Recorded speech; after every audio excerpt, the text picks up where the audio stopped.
Let's start where I always like to start, and that is focusing on the breath. So if it helps you to really get in touch with your breath, you could lay hands on your body somewhere here where most people tend to feel their breath happening. Some people are more chest breathers. Some people are more natural belly breathers. Some people kind of have a combination of both. When we're stressed, we tend to kind of restrict our breath and have it more up high here in the torso, in the lungs, and we tend to not take very full and complete breaths when we're stressed. So we tend to really like to practice belly breathing so that you can really get a full, complete breath coming through, oxygenating your systems that need it so much for well-being. But it's also very beneficial for your nervous system. Deep, full, complete breaths help to bring on your parasympathetic nervous system, which is a healing mode, the opposite of the sympathetic, which is the fight or flight response that many people are in most of the time. So we as a society really need to focus on doing things to help activate that parasympathetic system, rest and digest and renew, and let go of tension and let go of stress. So whenever you're able to take those breaths down deep into the lungs and allow your belly to inflate as you inhale and deflate as you exhale.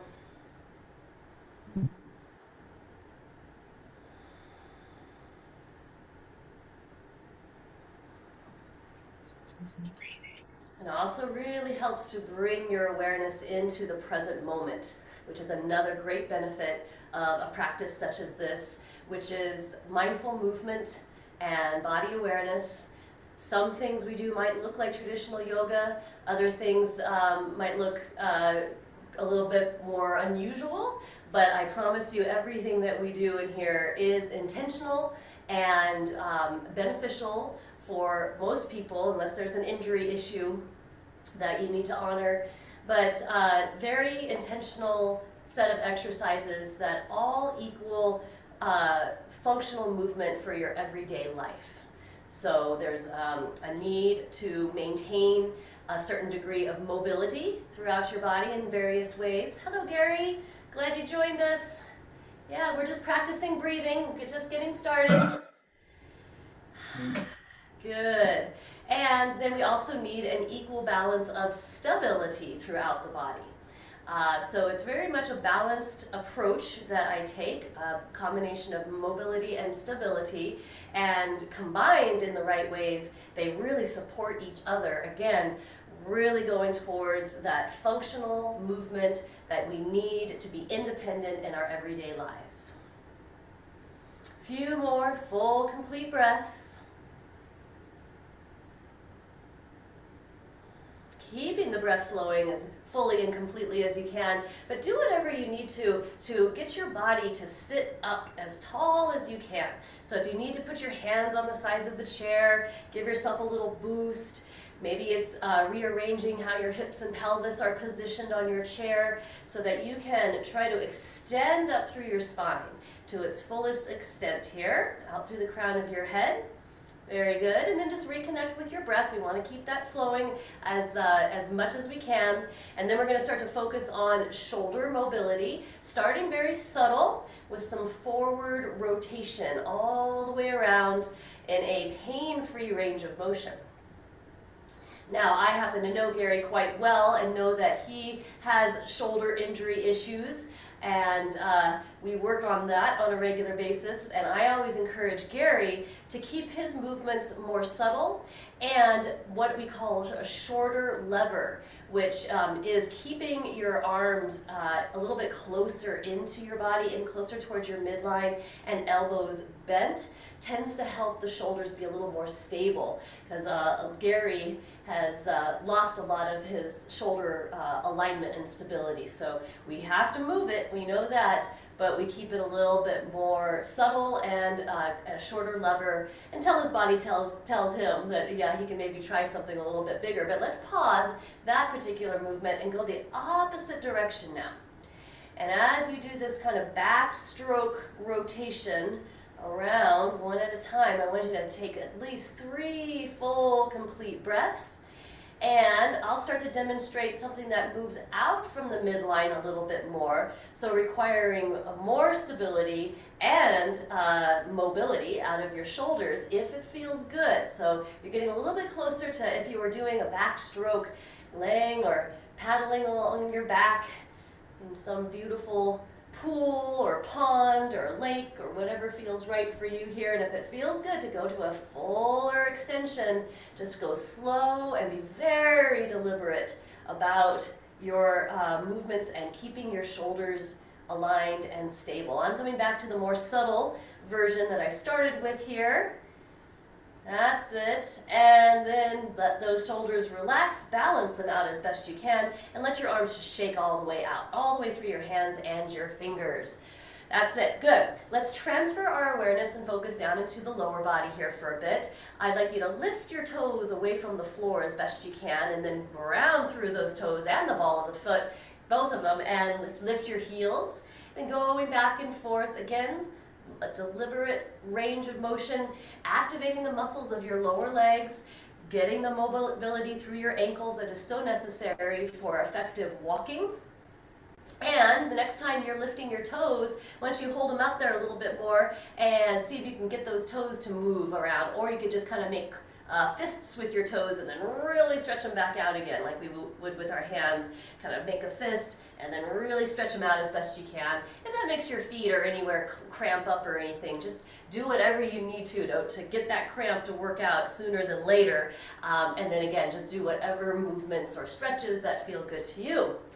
Excellent. Okay, now let's ground all the way through from your heels, across the balls of your feet, from the big toe side to the pinky toe side, and of course all those toes as well. Sitting upright, nice and tall. Let's bring our hands together out in front, and we're going to do a little bit of focus on finger and hand and wrist mobility. Also really important for functionality, obviously any fine motor kind of things, writing, all the things that we might need to do with our hands.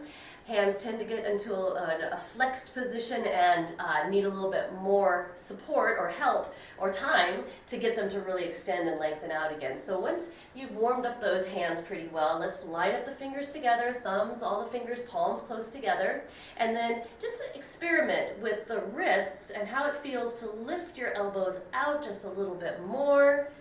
Good. You can always lower the elbows if you find that you're going into any painful places there. I'm going to lower mine just a little bit because the next exercise is going to challenge this mobility even more by flexing and extending one hand and then the other, pointing your fingers in one way and then the other.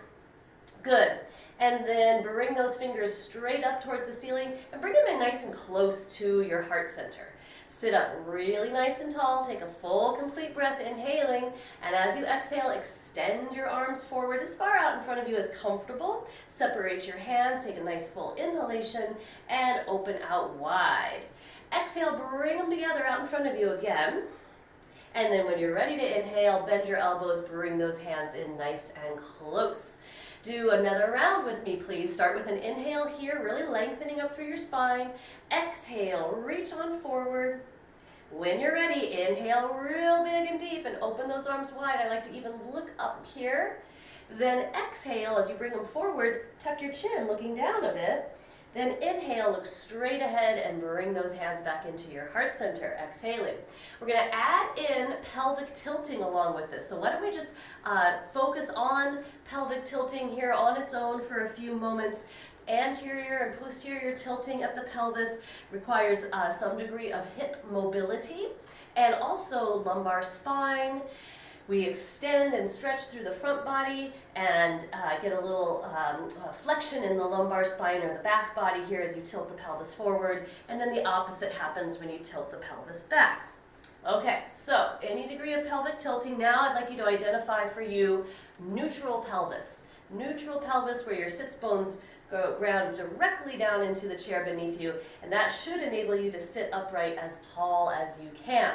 Let's go back to that Robin's breath that we were just doing, matching movements with your breath. Start with your hands in close to your heart center, really lengthening through the spine. As you exhale, reach forward and tuck your pelvis back. Tuck your chin down as well, so you're getting a real rounded spine there in your back body. Then, as you inhale, open the arms out wide, tilt your pelvis forward, lift the chin, look up.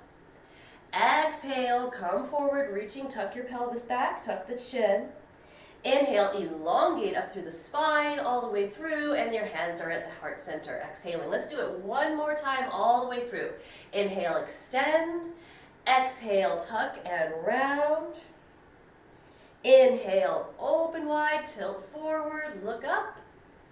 Exhale, come forward, round and tuck. And inhale, come back into your heart center as you super elongate up through the spine, and exhale here. Well done. Take those arms on out to your sides if you'd like to shake them out a little bit or roll out through those shoulders. Great job. Back down to our lower body. Let's try alternate heel lifts now.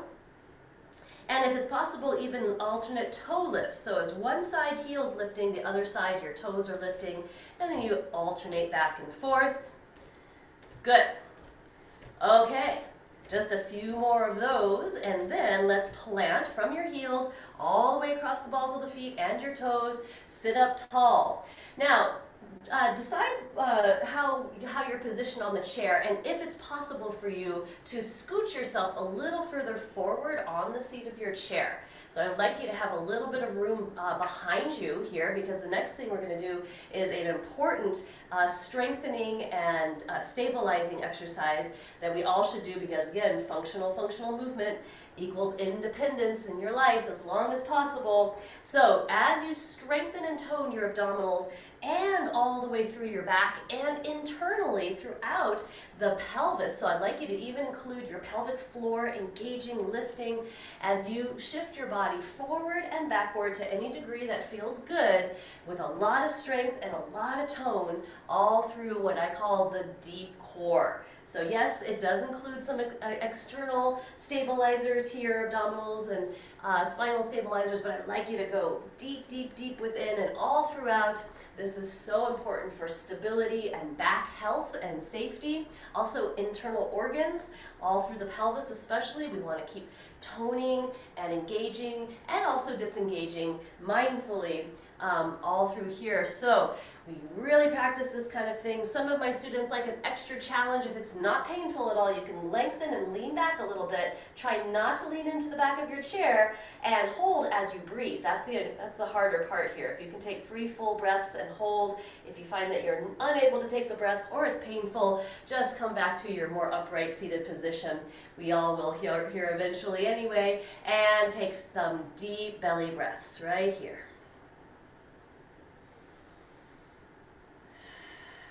Good. That's allowing the blood flow and the nourishment to really come into these areas, get some needed stretch and relaxation through those muscles that were just very toned and tight. That's good for the strengthening. We need that engagement, but we also need to know how to disengage.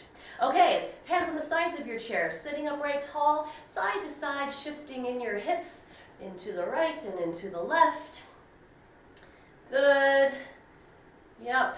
I like this because you're crossing your midline, your body's proprioceptive systems, which is a system that communicates all throughout your body, and it informs you where your body is in space and where you are in relationship to your center. So right now our center will be somewhere around in this zone, all right? That's typical for the seated position. So as we lean off to one side, you are activating this proprioceptive system. Obviously some important stabilizers as well, because you need all that to come back to your center and then decide wisely how far you can lean off out of your center without tipping out of your chair. Some people can add a arm reach, could be a short lever reach if that feels okay, making it even more challenging, more movement out from your center that then needs to gather back in, and then you can decide to move out to whatever degree you want to the other side. Couple more of these, please. Taking full, complete breaths. Excellent, and then coming back to your center. One of my favorite ways of really feeling like I've arrived back at my center is to join my hands together in that prayer position and hold them in close. Or sometimes if I feel like this is more my center, which in some body positions this would be, then maybe just kind of really connecting with these places. Excellent job. Let's let those arms relax and release onto the sides. We're going to amp things up a little bit more here though, so that means toning and strengthening throughout here. We did the alternate heel lifts, which is a stage 1 in this progressive exercise that brings in more strengthening, toning, and mobility. That would be marching steps where you may support your legs with your hands to get a little lift off the floor, trying to make that lift quite symmetrical or balanced from right to left side. And then, as Gary knows well, we can amp things up to make this a more challenging thing, to get your body even more warmed up. One of my favorites is to coordinate your upper body and your lower body by doing alternate arm curls. The arm that's curling is going with the opposite knee that's lifting. Also, you could slow it down and work a more long lever extension forward and back through your arms as you take your marching steps. But I know people like Gary, he deals with neuropathy in his feet, like a lot of my clients do, and some of us have found that stomping, getting more of that impact, waking up those nerve endings in the soles of the feet, getting additional blood flow can be therapeutic to help the neuropathy either dissipate, or even temporarily, of course, or over time, if you do this regularly, it has really helped some people feel like the neuropathy has eased off in a way. All right, I'm starting to feel that bit of fatigue coming in that I feel in specific areas. Don't want to go past the threshold of fatigue. We got a lot more to do here today. So when you feel that coming around, you complete, be a little bit more warmed, then you can plant those feet on down and sit up nice and tall. Let's focus on a few deep belly breaths. Good. So important. It seems so simple. It's easy to forget about it, not to appreciate this, but boy, breath is so important for your overall well-being. So bringing your awareness back to it often, appreciating it. Good, then we're going to get into some hip mobility. So Patricia, you pay attention to how your body's feeling. It's very common that we have a one side that's tighter than the other, or like dealing with pain issues that we want to really pay attention and work within your pain-free range of motion. So picking up the leg and moving it out and in is an option, although if that is problematic for you in any way, then you could even keep that foot down on the floor, flex your foot so your ankle doesn't move, and your knee also stays nice and solid in alignment. You're just moving out and in from the hip here. So either keeping it down low, guiding it out and in, or picking it up, supporting it with your arm, and moving out and in. A couple more times. Excellent, and then bringing it on forward and placing that foot on down. When you're ready, we'll switch it on over to the other side. The more supported, gentle version would be keeping the foot in contact with the floor and guiding it out and in. Again, it's all from the hip joint, nothing from the knee or the ankle joint. That stays solid. Or picking it up and guiding it out and in. You could also do some exploration with zigzagging, maybe take that leg up, the knee kind of zigzagging upward a little bit higher and then a little bit lower. See how it feels for you. A few more times. Excellent. Okay, and then bringing that leg forward. When you feel complete, place the foot on down, sit upright, nice and tall. Let's take a few more mindful full breaths. Good. So mobilizing the shoulders a bit more, and I know for Gary this is one that we work on, but he's really good at paying attention and working through as much of a pain-free range of motion as you can. But super important for functionality is arm extension from the shoulder, reaching upward, but just know that the shoulder is a ball and socket joint, and it may be that a more forward angle might be a better angle to reach. It may be more out to the side. You may decide you need to keep it a short lever, so more close in, elbow bent, versus the long lever. So always be exploring, experimenting, and for some, even providing some extra support for the arm. To stay in that good solid alignment. Maybe you got the other hand coming on, or one of my favorites is if you can get this range of motion comfortably out of the shoulder, you can kind of rest your forearm on the very top of your head and sit up as tall as you can. So anywhere any way that you can do this reach, this arm extension of yours, take a few more breaths, and why not we move through each and every one of our fingers, wherever it may be. It's fine if you can't see it, but you can feel it and sense it, moving through each joint of all of those fingers up there or out there, wherever they are. And then slowly bring that arm down, being as stable through the shoulder as you can be until it lowers down and can comfortably stabilize down there. Good job. Okay, let's explore the other side, which may be very different. So really paying attention here, exploring more subtle, short lever, different angles, all very wise to pay attention to, and then just slowly ease into any degree of greater extension, longer lever as it feels right for you on this side. Now, I love this stretch. Not only is it super important for functional movement, we need to be able to reach things on a high shelf sometimes. Not only do we need to be able to extend and get things safely and comfortably, but we also need to stabilize and be able to bring that object down to us safely without it falling on our heads, ideally, or falling on the floor. So this part I love. Certainly very important mobility for the body to keep up with, even if it's just one side, that you can get a pretty good extension. But we also need to have some nimbleness in those hands and fingers to grab that object effectively to bring it back down into a good stable place. So if you can stay with this reach or extension just a little bit longer, move through all of those fingers. That's it, very good. And then when you feel ready, stabilizing the shoulder as you bring that arm down. Excellent. Well done. Shake out, roll out, whatever would feel good. Okay, bringing those feet into a good position where there are at least hips width apart, maybe even a little bit wider for extra stability. And again, sitting up nice and tall. Rocking motion back and forth here, strengthening and toning all through your deep core. Good. But then from here, I want you to hinge forward, lengthen forward, and kind of brace yourself with either your hands or your forearms on your thighs. So you're still at an angle. You're not rounding in your back just yet. We're coming forward at an angle and supporting yourself here. And if you're like most people, you know, there's a lot of tension in the back, so you might already feel some degree of stretch.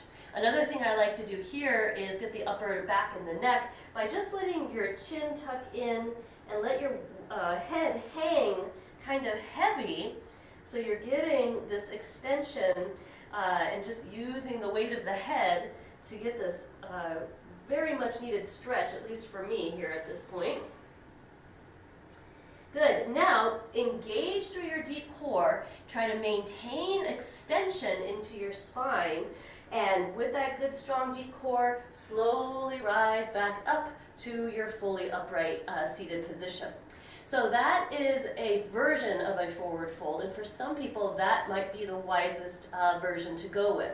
But if you have a pretty healthy back and you want to get a deeper back stretch, maybe you can experiment with coming forward again with that elongated spine and ease into a deeper fold as that might feel good to you. So arms and hands can drape or be placed anywhere that's comfortable.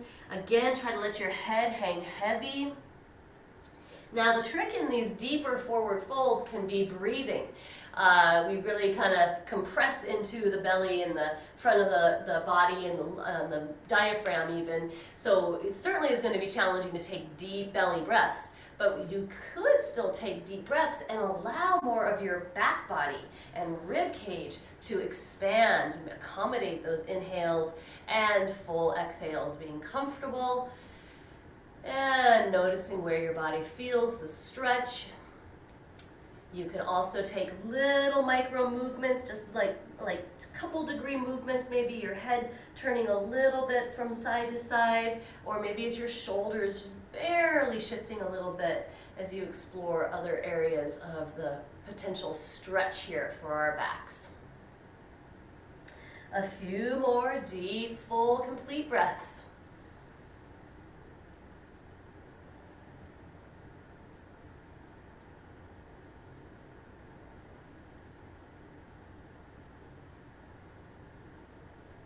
Now, very important how you come out of a folded position. You want to first feel that deep core starting to engage. For me, getting more internal, like that pelvic floor engaging and lifting.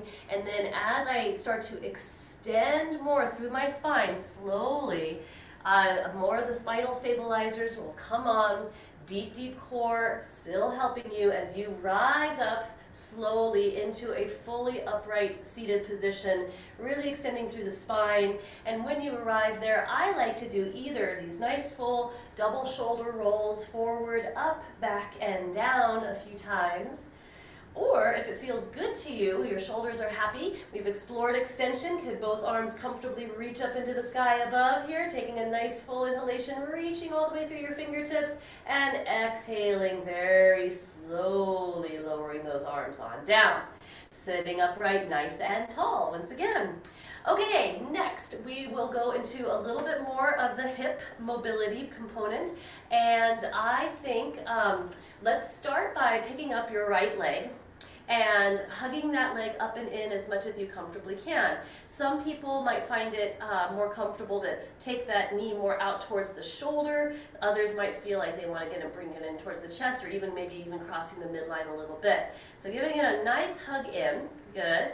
And then I'd like you to bring that leg on down, but slide your left hand from your knee down your shin towards your ankle, and just invite the right knee to open out to the side more. So you're supporting it with one or both hands, the foot's down at that lower leg angle below the knee. That's it, good. And then scoop it back up once again. Hug it up and in, sit nice and tall. Good. This is also a good time to maybe work your ankle mobility. You could circle that foot around a few times, both directions. Yes, good. And then when you're complete on that, lower that foot on down, sit tall, take a few breaths back at your center. Checking in with your body, honoring everything it's showing you, its wisdom. And then when you can, pick up your left leg, give it some support with either one or both hands, and start to hug it up and in as much as you can. Again, experimenting. More out towards your shoulder, more in towards your chest, maybe even crossing over the midline a little bit more.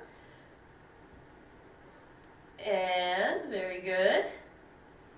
Finding where you are there, and then squaring off with your right hand now towards the left knee area. Slide down your shin towards the ankle. Take a good hold there as you open your knee out to the side as much as it comfortably can go out there for you, supporting it with one or both hands. So you can really change the angle and make it best for you. Good, and then one more time, scoop that leg up and in, hugging that leg in, sitting as tall as you can, circling that foot around a few times in each direction, freeing up that ankle joint a little bit more. That's it. And then when you can, place that foot on down, sitting upright, nice and tall. Good. So, we've done shoulder mobility a lot, and I want to do a little bit more. We've done things like the backstroke rotation and even the crawl stroke rotation. But how about the breaststroke? I like that. It kind of is very similar to the Robin's breath that we did before, but this will be as fluid as it can be for you, and yes, feel free to keep it shorter lever. So you're going to kind of starting close to the heart center, point your fingers more forward and extend through your arms as much as you comfortably can. Gary, I'd say suggest for you to keep it a little bit shorter lever. Then point your fingers and rotate your palms outward a little bit here, and then open it out. Push that water behind you as far as you comfortably can, and then bring the hands back into your heart center. Good. Extend out in front. This is a great time to exhale as you rotate the palms more out. And inhale as you push that water back behind you. And exhale as you bring the hands back into heart center. Take a breath here. So find your own pace now. You're swimming through that gorgeous pool or pond of water. It's the perfect temperature. It's a great, luscious environment around you. It feels so good just to slowly paddle through the water here, working through those shoulders as best you can, all the way up and around. A couple more times if this feels good for you. Beautiful. Okay, and one more time. Moving that water back behind you, and then coming back to your heart center, sitting nice and tall. Full breaths as you relax those arms on down to your sides. Hip mobility, and we're going to start to get into those inner thighs a bit more too. I'd like you to march step your legs out wider apart, and then eventually really plant those feet. First, I want you to make sure you've got good knee-ankle alignment, which is really the best for your knee joints and also out of your hip joints. You want your kneecaps to be pointing in the same direction that your foot is angled at. So if you need to kind of lean forward and look down and see that that alignment is happening on both sides. If you find that your knee wants to go a different direction than where your feet are pointing towards, then change the feet position so that the knees can go that same direction without being tweaked. So we don't want to do anything kind of like this or this, all right? So knee-ankle alignment, sitting up nice and tall.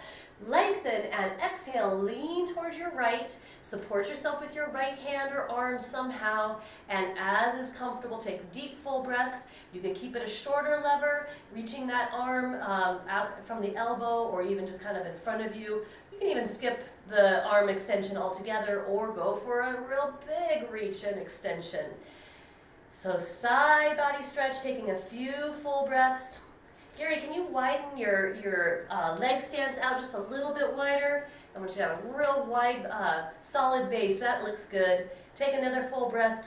Make sure you're in your pain-free range of motion, and it's really important as we come back upright and slowly lower that arm down. So this is a short lever way of bringing that arm down that might help your shoulders stabilize a little bit better if you need that, and then coming back to a centered position. Full, complete breaths. Check out your ankle and knee alignment again. Make sure that your knees aren't drifting in or out from that. And sitting nice and tall, lean towards your left, supporting with left arm or hand in some way over there. And then choose how the right arm, your right arm, might get some extension here, reaching out from the shoulder or keeping it in close. That's perfectly fine, taking deep full breaths. Or some might really be able to sweep up and out and overhead. What feels best? Taking your next 3 full breaths. I just noticed that my knee was going out of that good alignment, so I looked down and like, okay, get that lined up again. It's for our knee health. And then when you're ready, lengthening, inhaling straight upright at center and lowering that arm down slowly in the best stable way for you. Well done. Okay, let's march step or bring your legs back into a more parallel position. Good. And let's do a little bit of a rhythmic thing here. Let's pick up your right leg, give it some support, extend and bend 3 times through your right leg at the knee, also flexing and extending through the ankle joint. One more time.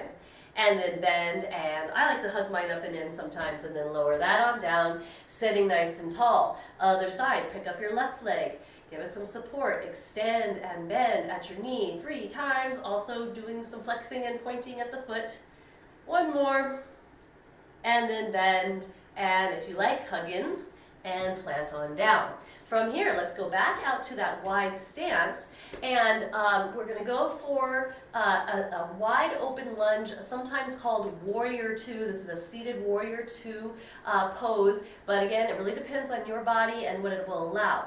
This is a great position to come to or stay in versus when we go to the lunge position, that's extending. So we're going to be lunging, your right leg, knee, ankle alignment stays good and strong there, and you're just trying any angle with your left leg out from the hip.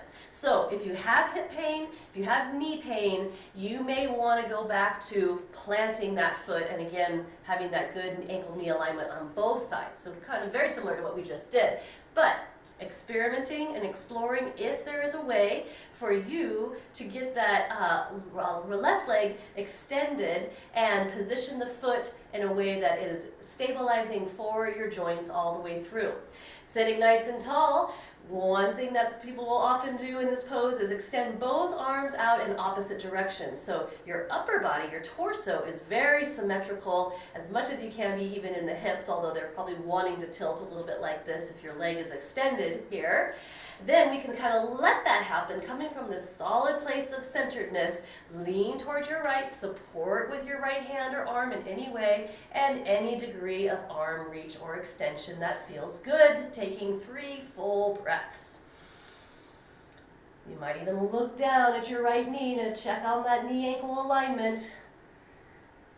Good. And then sitting upright, nice and tall. You might go back to that arm reach in opposite directions. Inhaling, exhale, lower the arms down. Bring that foot in, bending or the knee and supporting with your hands. Maybe march step back at a more parallel position for a few moments. And then let's bring those legs out wide. So we're going to try for the wide lunge or Warrior Two style lunge for the opposite side. So ankle, knee, foot alignment, left leg, knee, thigh, all of that good stuff. And then exploring how it could be comfortable for you to extend your right leg at any angle out from the hip. Depends on not only your body, but also your chair situation. So, you know, you can scoot yourself into different locations on your chair seat that might help accommodate more of that angle that feels right for you, or just go back to planting those feet, keeping the knee-ankle alignment. So either way, sitting upright, nice and tall from your hip crests on up, you're very symmetrical in your body, sitting tall, arms reaching out as is comfortable. Inhale, and exhale, lean strongly towards your left, support with your left hand over there somewhere, and if comfortable, reach through the right arm, up and out. 3 full complete breaths.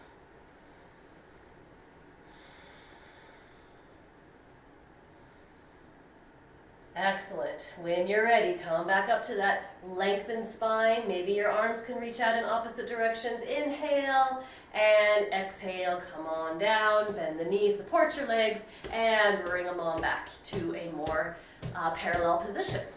Good. Okay, so I'd like us to spend a little bit of time on the floor on hands and knees if possible. I know this is a good position for Gary to work in usually,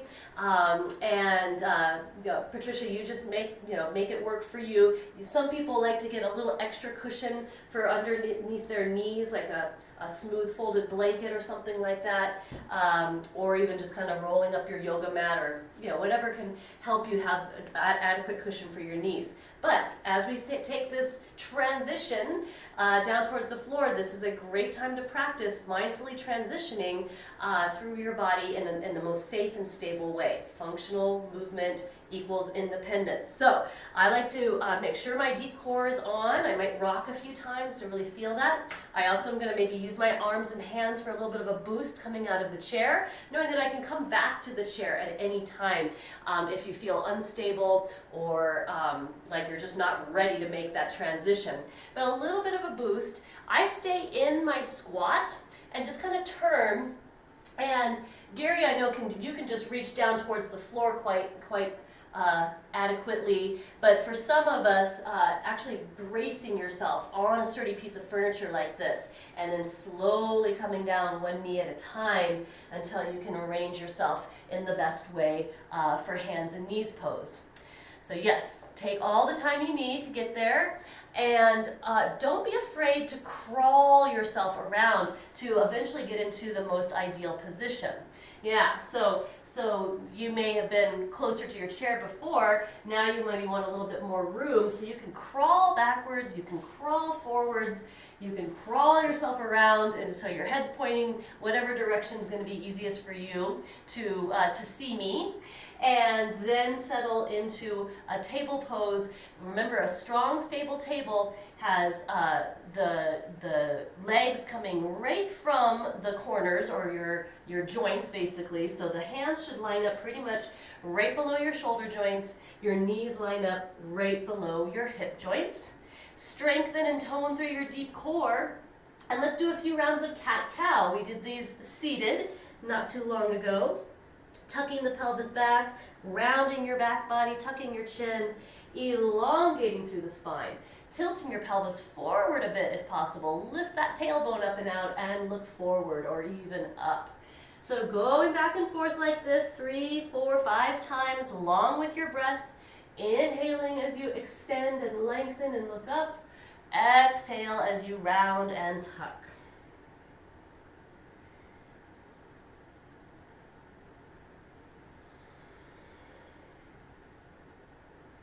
So nourishing and so beneficial for your spine, your nervous system, all parts of the posterior chain.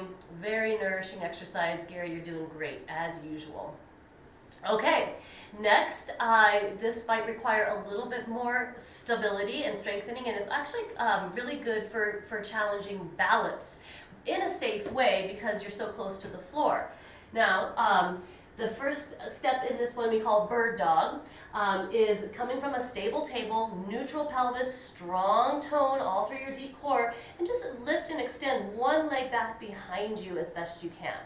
Now, if your shoulders or wrists or anything start to become painful, go down onto your back instead. And there's a reclining version of this that you can do that might be more beneficial. But this is extension there where either your toes can keep touching on the ground, or if it's possible, extend and lift that leg away from the floor.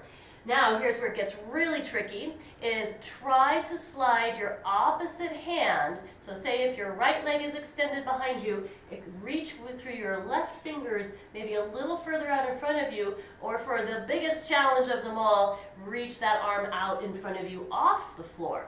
Bird dog, so you could have your foot and your hand still in contact with the floor, or you could just do the lower body portion and not worry about the arm reach or extension. Taking some breaths, and when you're ready, come on back down to table pose. A lot of people start to feel fatigue or maybe your wrists or shoulders or something are feeling like you want to break. So child's pose is a really great resting pose if your knees and hips can tolerate a real deep bend. So child's pose, you sit your hips back towards your heels or even onto your heels if you can, so you really bend those knees, and your belly and chest is going to kind of rest over your thighs, and you're going to let your head rest down. I like to stack my hands one on top of the other and let my forehead rest on those hands. And a good 3-4 breaths to let your body really be nourished and ready to do your bird dog on the other side.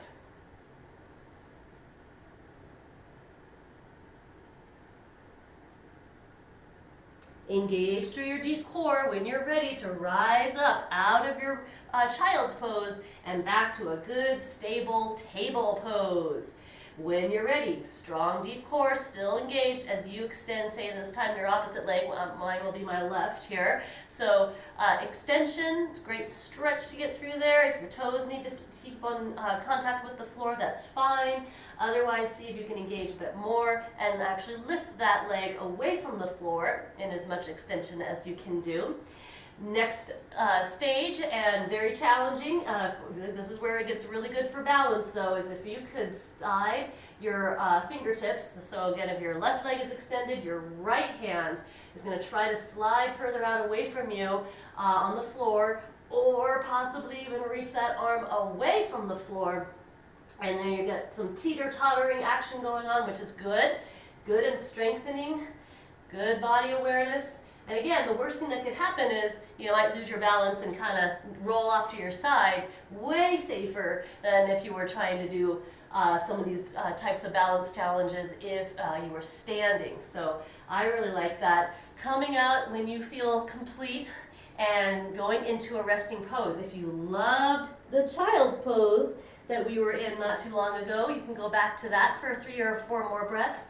Or this could be a great time to make a transition from table to lying down on your back. So shifting your hips off to one side, making sure you've got adequate room. And since we're going to be on our backs for the remainder of this practice today, make sure you've got adequate head and neck support. So a pillow or a folded blanket to have underneath your head, whatever will help you with your comfort. And slowly get yourself all the way onto your back. Now, I always like to give my clients the option to stay in their chair and lean back, but because some of my clients really do need to stay in the chair. I know Gary does great getting onto the floor and fully onto your back, Gary. So when you're ready, get yourself all the way down to stretch out on your back. And Patricia, hopefully this is a good, comfortable and safe position for you to be in as well.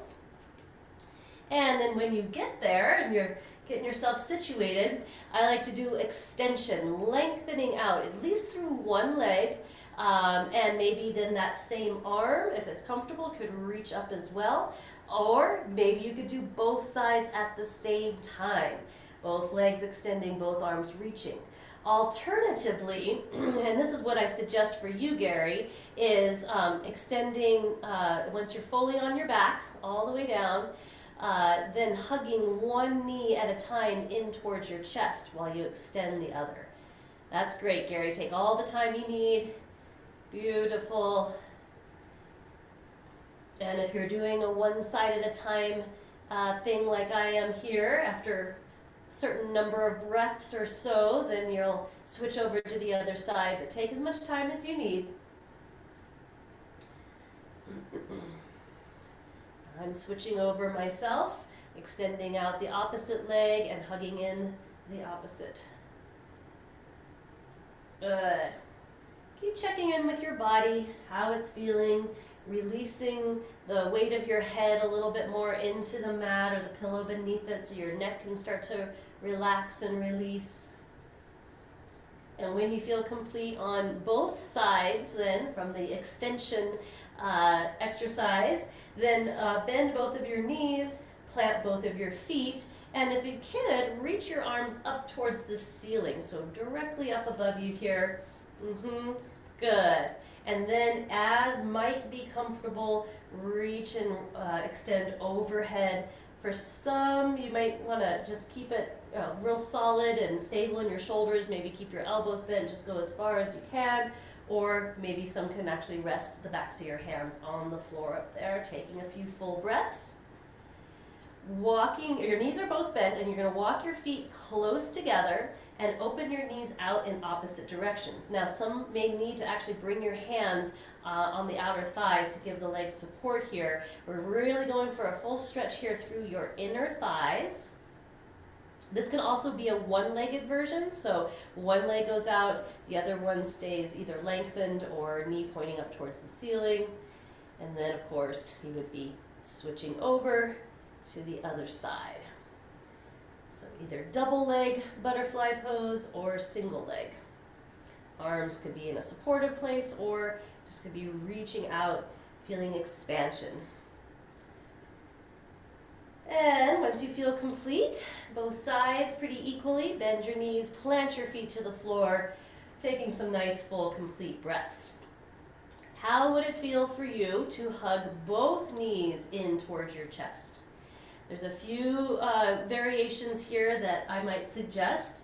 One is that you just kind of keep the knees pointing up towards the ceiling, and maybe you could do a little side-to-side shifting of your body, rocking. This can feel really good on the low back, sacral area here. Others might want to keep it centered and hug your knees in as close as you can. Another version is what we call happy baby pose. A little more flexibility out of the hips for this one. You might separate your knees a little bit wider apart towards the shoulders and in as close as you can. And then you angle your lower legs to point more upwards towards the ceiling.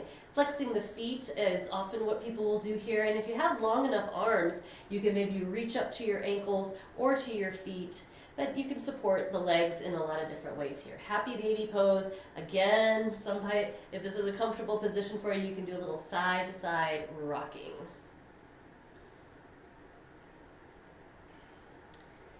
Okay, so we're coming into the home stretch here. And two things I really like to end every practice with.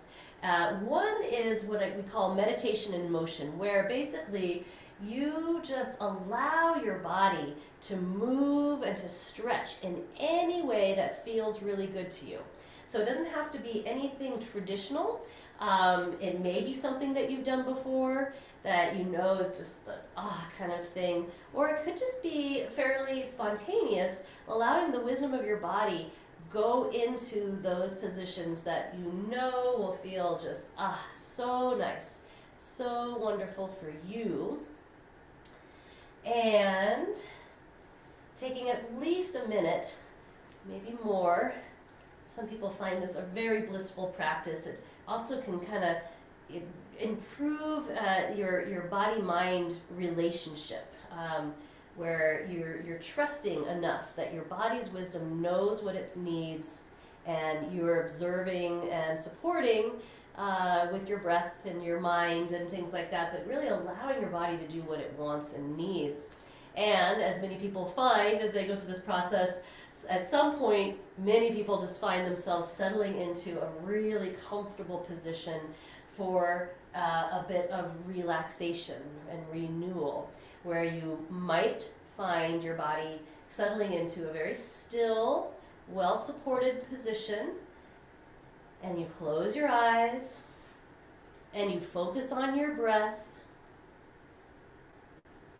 and you let your body melt and relax more and more with each and every breath cycle.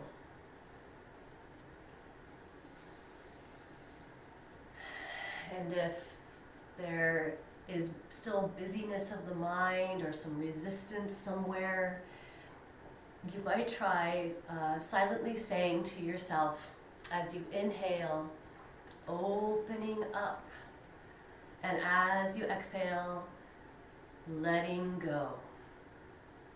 Silently, over and over, with each breath, opening up and letting go.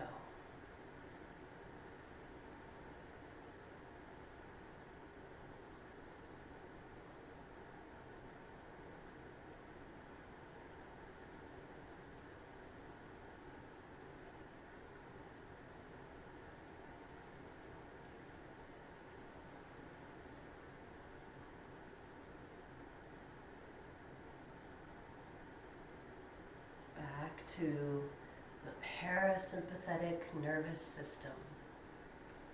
With deep, full, complete breaths, body feeling safe, well supported. Rest, digest, restore, renew, integrate, and heal.